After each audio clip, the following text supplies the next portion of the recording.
Hey guys, welcome to another episode of Studio 70.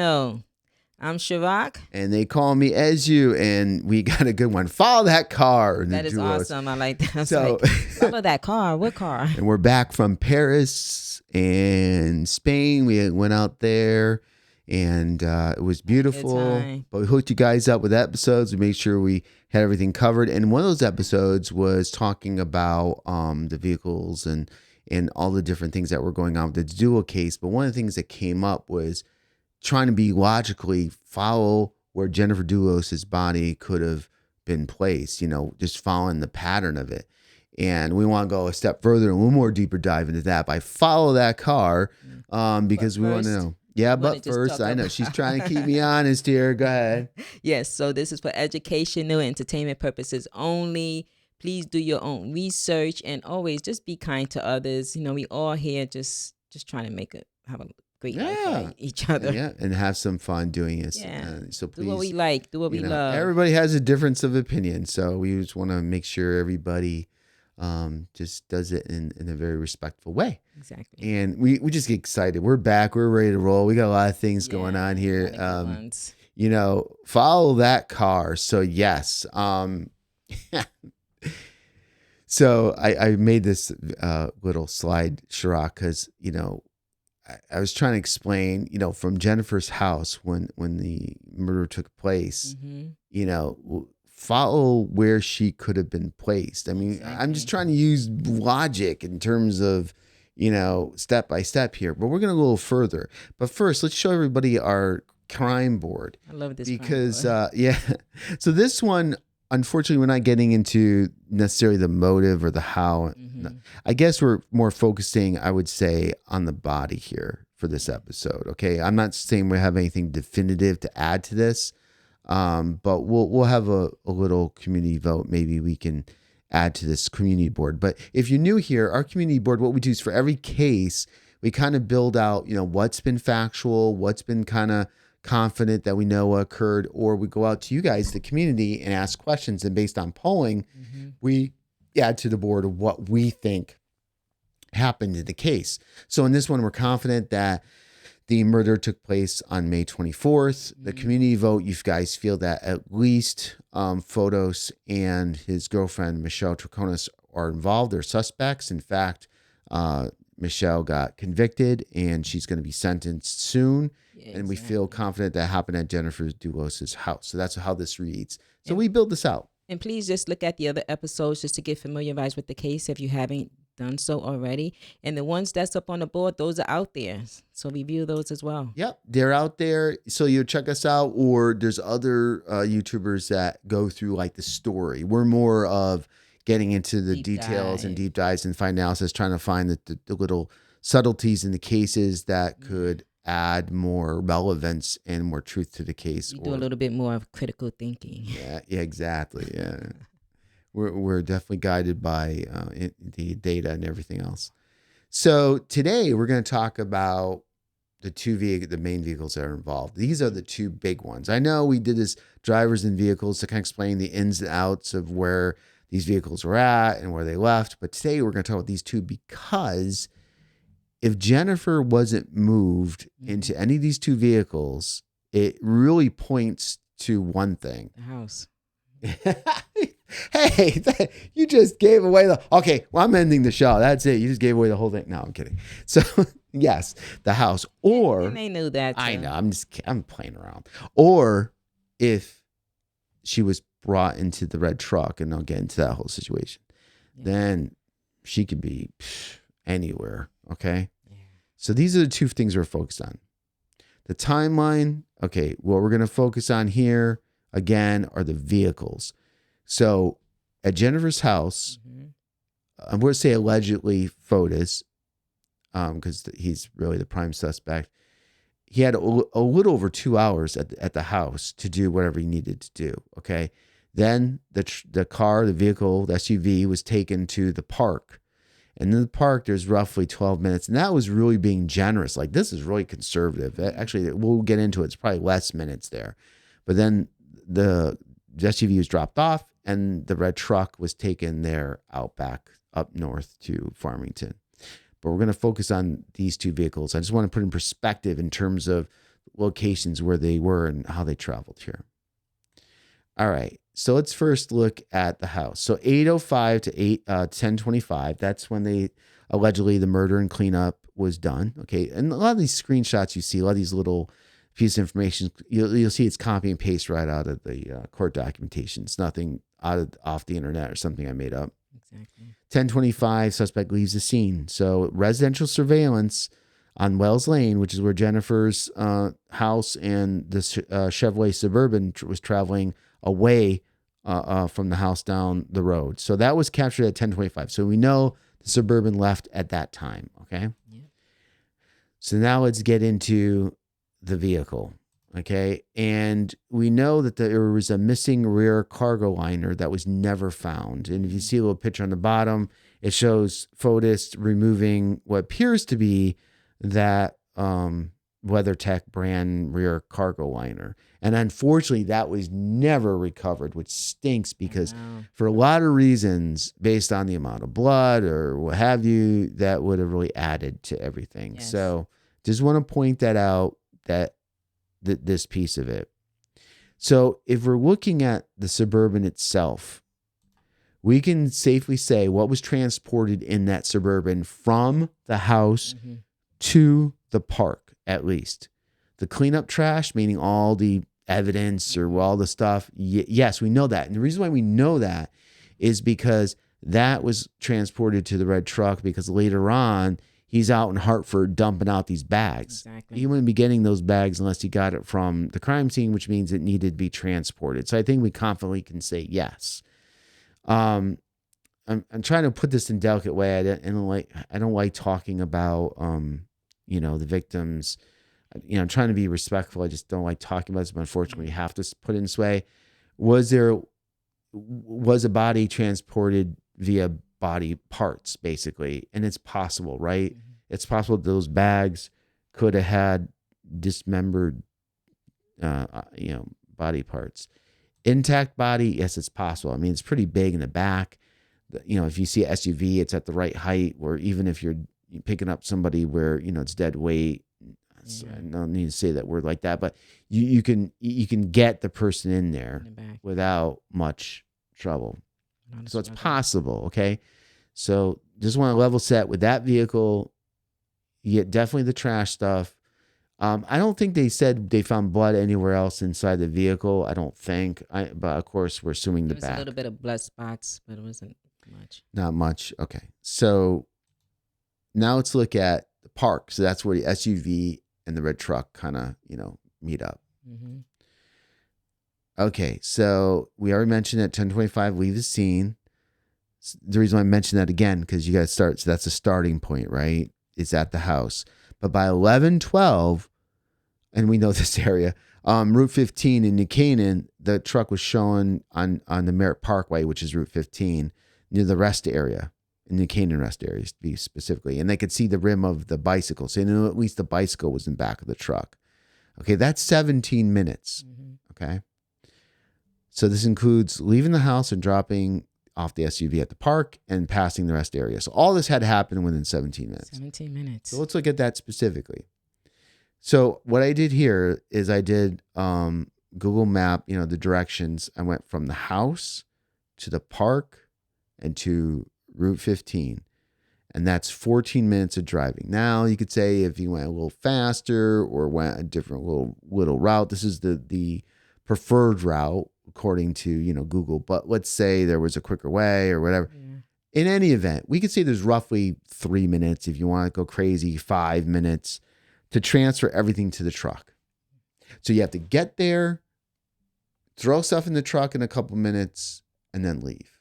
Okay. And this is where it becomes, important. So let's look at the truck now. The only object in back of the bed of the truck was the bicycle. So the body would have to be inside the truck. I mean, it's possible the body could have been in back of the bed, meaning, we're talking about back here. Back there. If there was bags, if dismembered, if the body was dismembered, you probably could stick bags back there. Okay. So I'm just focusing on the back of the truck right now. So that's possible. Bags of parts. Time-wise, he would only have three and a half or 3-ish minutes to move everything into that truck. That's not a lot of time. So obviously throwing something in the back of the truck. And by the way, I just realized the bicycle had to go inside the Suburban too, somewhere, either in the back or inside. Probably in the back. He probably had to put the seats down or something. But I want you to take a look at this. I mentioned this at the last video, and I looked it up online. These trucks didn't have, there's a name for it, but I can't say it on YouTube. These trucks have a nickname where back in the day, you didn't have a second rear door. And then like when I used to have a truck way back when, it was a bigger truck than this, it had a little small door. Like that door opened up. But if you look closely, there is no way that back area could be opened up. It wasn't made like that. So it's illogical and doesn't make sense that you're going to open up the driver or the passenger door, move the seat all the way forward. And by the way, do this all in open light. I mean, everybody can see you. I mean, they say buses drove by, you can see the truck there. Yeah. So in other words, you can be seen. You're not going to be carrying a body and trying to get it inside the truck from a little. And trust me, I had a bigger truck than this. And when I moved that captain's chair up and trying to get in the back, it's very difficult. You're not going to take dead weight and try to throw it. Now, bags, maybe, right? Maybe bags, okay. Bags. But a full body, you're not going to, I don't want to say it's impossible, but you're better luck hitting lotto than trying to get that in 3 minutes out in public, trying to lift a body in there. I just don't see it. And people say, well, can it be in the front seat? Right. Are you really, first of all, we know there's a lot of bloody items. Do you think in any form or fashion you're going to put a body, and again, it would still be hard to get it up into the truck. And then those are not shaded windows either. They're not shaded windows. You could it doesn't make any sense. So I mean, in my opinion, I'm ruling that out, that a body got inside. Now in the back, a full body, really? You're gonna transport, any truck that's higher could see what's in back of your bed. That's not logical either. People are not gonna drive down a highway. There was definitely something bloody in there because a lot of blood was finding in this inside. Yeah, inside the stuff, but there could have been the items. Just like there was bloody stuff in the back of the Suburban where you had to get rid of the map. Yes. The mat. Maybe things were seeping. Maybe things were all bloody. Maybe he didn't bother putting in some of the things into the bag. When he put it in the seats, it probably got mocked up as well, meaning inside the red truck. So front passenger side would be too exposed and too hard to hide from public. Yeah, I just said that. Sorry. Just reiterating that. Yeah, you can't. Yeah. You're not going to be able to do that. So some thoughts on moving to the truck, again, while being known, somebody would see this dude, even if nobody saw him, there's not enough time. I think he just basically grabbed everything and just put it into the red truck, meaning all the bags. I think he just did bags and the mat. I think he had to do the bike too. So he put the bike, he did the mat, and the mat probably had blood on it too. So he put inside. That would also accommodate for some blood inside the truck. If the body was moved into the red truck, it's likely it was intact. There's also a reasonable possibility that the body was never moved into the red truck at all. So if you had to move the mat, you had to move the bike and some bags of stuff, that seems about 3 minutes. But plus, not to be graphic, but body parts are heavy, and I just don't know, because I would think you'd have transferred the whole body part. I don't know. There seems more reasonable that maybe nothing was done at all, like meaning the body wasn't moved at all into any of the vehicles. So let's look at this again. Now, from the red truck perspective, the cleanup of the trash, was that moved to the red truck? Yes, we know this because later he's out in Hartford. You had to get to the red truck in order to Hartford. Body parts, possible, right? It's possible because he had over 2 hours at the house. It is possible he could have unfortunately dismembered and put things in such a way where he's able to move it. It's possible, even though none of those items were found in any of the trashes. Intact body, I'm going to say no. I mean, unless somebody can come forward and explain why. Logically, back of the bed does not make sense. You're not going to have it exposed. In the passenger side, that does not make sense. Completely exposed. On the side, the next. I mean, people could say, well, he could have, what's that? The passenger seat, like you said, they wouldn't do that as well. No, people say, well, he could throw a blanket over. Yeah, but again, getting her into the truck, dead weight, and having to do those other things in a few minutes in the open, it doesn't make sense. So yeah, I am going out here and saying I don't think so, based on the evidence and the data. That's my opinion. I should put opinion on there. So why? Well, let's get into that. But before we do, if you like the video so far, please take time to like, comment, subscribe, especially subscribe. That really would help us a lot. We have a lot of things that we're looking to do. We want to take our studio remote and go out to certain sites. We already have some plan. We want to do a lot more, like go to Colorado for some of these cases. If you want to, we also have memberships now. That's brand new. You could be a team member or a team lead team member. You get emojis during comments and live chats. We're going to start live chats. Badges. Yep. We're going to start live chats in a month or two. Loyalty badges. Early access to episodes. Yeah. At least a few days, maybe even earlier than that, but definitely get it before anybody else. And you get member only updates and statuses and things like that we would do just for members. And then if you become the team lead, what else do you get? Sure. You get member shout outs. Yeah, which we'll do every episode. Members only videos and everything else the team members have. Right. And those exclusive. Awesome. Yeah. And those exclusive videos could be extended episodes or all new, like additional content, like a lot more. So you may know more than others. Yeah, you'll know more than others because we're going to give you more of our thoughts after these episodes. And then also we might share some other inside stuff on the cases as well and other things that are going on. So you'd be in the know first. Exactly. So just mentioning that because that's new. So let's get into the good stuff. What does this all mean?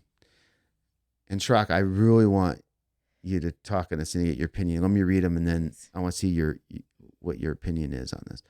Number one, the body was disposed, intact or not, at or near Jennifer's house, and the body was never transported in any vehicle. Right. That's one distinct possibility. The body was dismembered at Jennifer's house and transported via a vehicle.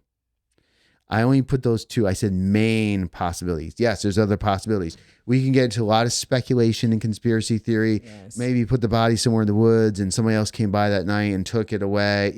There's all that.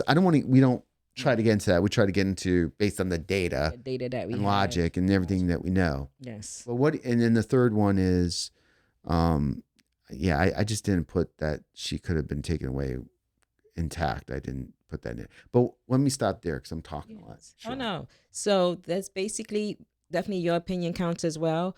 So due to the data that we have, one of the things is that she stayed in the house, buried somewhere dead in the house. But that's something I don't think because they definitely do a fine comb and they actually do a lot of digging. And if she would have been in the house, I think they would have found her. Unless she's not exactly in the house, she could be. Now we're gonna actually go visit this area, so we can we're not gonna be as close to the area. But I'm always thinking, I'm thinking if I had a dead body and something like that, if there's any river or a little lake, because a lot of these places in these areas, if they had some of that, but that's like you said, that's something that could be being speculated, right? Yeah, there's a lot of speculation. We don't want to do that, so we basically thinking, due to the blood that we found, she could have been in one of the vehicles as well. So that's one of the things that we noticed, and so we could think of that. And I know they mentioned at his house, he could have took her to his house because they said they seen a lot of the chimney with smoke coming out. So that's definitely something that actually happened that day as well, and that happened that day. He has a fireplace. He could have burnt up her body. We don't know how that looks. We're not in that field where what happens when you burn a body, but that's something. The fact is that his chimney went off. There was a lot of smoke. So really quickly on that, because we talked offline on this one. One thing is if you're burning flesh, it's going to smell like a certain smell, and even if it doesn't, I've seen putting cases on forensic files and all the other shows where people burn the body for a very long time and very much heat, like out in bonfires, more than a fireplace. Exactly. And there's still bones left over. I think they would have found her. That's where the bones is actually in the bags, So it could be something like that. It could be something like that. Did have the bags. So we know there's going to be some residue remainings. That's where we think that could be in those bags. But it's at It, least that's a something that actually could have happened, because the logic and the fact is that there definitely was smoke coming out of his house that day. well, it could also just been the paper towels and stuff. Yeah, so we don't know. Yeah, we Again, don't this is all know. speculation. Another speculation thing, and this is just to show you that why we say these are two main possibilities is, if he were to place her somewhere in, I don't know, somewhere else, he could have put the body in the SUV just to move it in some other area of the backyard or somewhere in the wood. There was this thing, I didn't want to make too much of it, that they found supposedly in near the park. You remember a hole with the lime in it? 'Cause lime is supposed to, Yeah. like, who knows if they did on something similar to that near the house. I don't know. I don't want to go too much into that.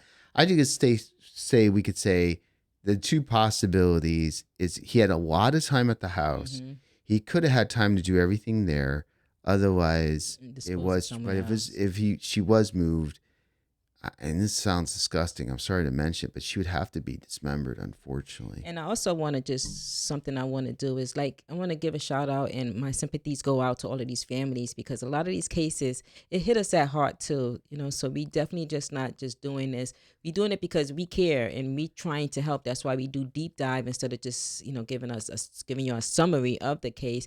But we want to help. We want to help try to solve some of these, and it'll be awesome if we Yeah. can. So just, I just want you to say, I just want to say that my heart goes out to the family. Yeah, absolutely. That's well said, Shrock. I mean, we're doing this, and the reason why we're focusing on this specific aspect of the case is it really bothers us deeply, and for her wonderful family that's going through where they can't even put this thing to rest because they can't find Jennifer in one form of fashion, just knowing we're having a little bit of closure. So we're doing this because we're trying to think, starting for the go back to the very beginning. It's almost like when you lose keys. What do you do? What was the last thing I did? Exactly. What were That's some a of the good things I analogy. did? So we're trying to do this in this way. In fact, we're going to go down there, and I'm still working on some things, both of us, Shrock and I, about Yeah. where we can even continue to look. I don't want to give it too much away because I still got to work on. There's some areas I'd like to look. I know they did extensive searching, but And I we'll just was see. just talking to Ed today. I'm not going to give too much details, but this actually hit home to me as well, because my cousin actually murdered his wife and he killed himself as well. And they left some kids behind, some young, beautiful kids. So Just like it's just something just that actually like hits home, this because it case. happened to me. I mean, I had to deal with this myself. So bringing it back up to final thoughts. Would the murderer take the chance on transporting the body and have to deal with it at a later time? So what I'm trying to say here, Shrock, is that if, Fotis, allegedly, if he, did take her away in parts, it would, on one hand, he would have more mobility to do what he needs to do to get rid of it permanently where she'd never be found.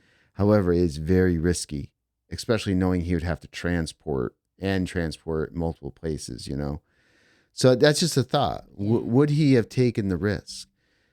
There was enough time, at least 2 2 hours hours. at the house to That's commit the enough time to crime. do He could everything. have dismembered. I know it sounds, again, that's disgusting. I know, and clean up. But I'm just saying, 2 hours. If he went in there, surprised her, he probably dealt with what he needed to do probably rather quickly. So I think it was like, technically, if you want to get really technical, like 2 hours and 20 minutes roughly. So he could have had plenty of time to figure everything out. So, we're going to do a poll here because I want to see what you guys think.